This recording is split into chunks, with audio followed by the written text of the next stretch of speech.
पिछले एपिसोड्स में हमने घर के वातावरण और अपने आभा मंडल को शुद्ध करना सीख लिया, लेकिन उस पीड़ित महिला ने अपनी एक और बड़ी व्यथा सुनाई थी कि डॉक्टर साहब, घर की ऊर्जा तो बदल लूँगी, लेकिन मेरे पति जो शराब पीते हैं, रोज़ क्लेश करते हैं, बच्चों पर चिल्लाते हैं, उनका मैं क्या करूं? मैं जितना उन्हें समझाती हूं, बहस उतनी ही बढ़ जाती है। मित्रों, ये सिर्फ उस एक महिला की कहानी नहीं है, बल्कि देश के करोड़ों घरों की कहानी है।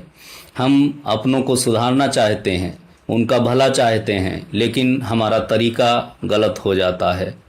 हम उनसे बहस करते हैं, ताने मारते हैं, जिससे वे सुधरने के बजाय और ज़्यादा आक्रामक या विद्रोही हो जाते हैं।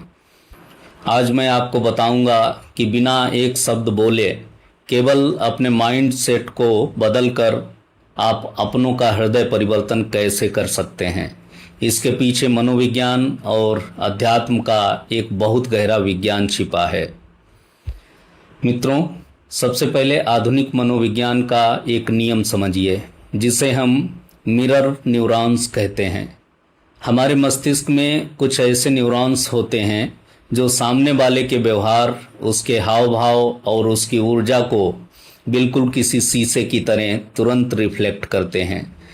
जब कोई व्यक्ति क्रोध या व्यसन के प्रभाव में आपके सामने आता है और आप उस पर चिल्लाते हैं या उसे कोसते हैं, तो आपके मस्तिष्क से निकलने वाली क्रोध की तरंगें उसके मिरर न्यूरॉन्स को एक्टिवेट कर देती हैं। परिणाम क्या होता है? उसका गुस्सा 4 गुना बढ़ जाता है। भले ही आपकी बात सही हो, लेकिन आपकी फ्रीक्वेंसी नकारात्मक है। बहस करने से आप अपनी बची खुची ऊर्जा भी गंवा देते हैं। सनातन विज्ञान में इसी स्थिति से बचने के लिए भगवान श्री कृष्ण ने गीता में साक्षी भाव की बात कही है।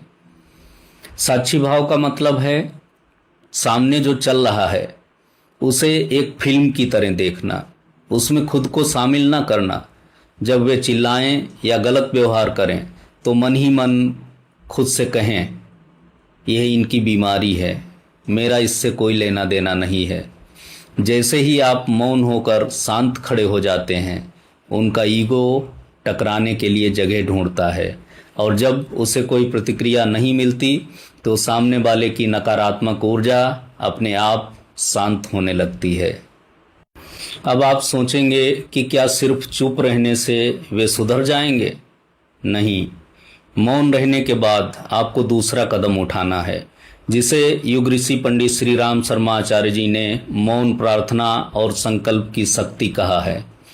जब वे सो रहे हों या शांत हों, तब उनके पास बैठकर या दूर से ही अपने मन में एक गहरा और सकारात्मक संकल्प दोहराइए।